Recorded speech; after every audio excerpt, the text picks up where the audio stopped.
झुकी मिलाएर गरे क्या खर्च हुन्छ नि 4 जना जति किन पनि भए पनि जाउनै पर्छ 4 जना जति जाउँ धेरै नजाऊ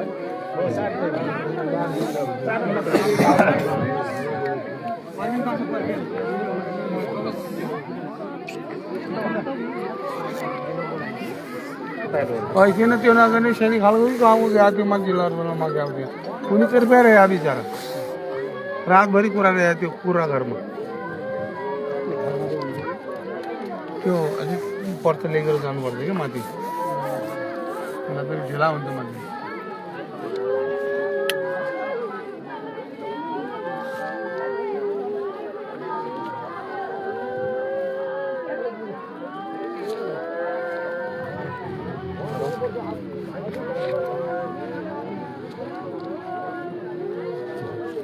यति आगो मान्छे मरे घर चाहिँ आगो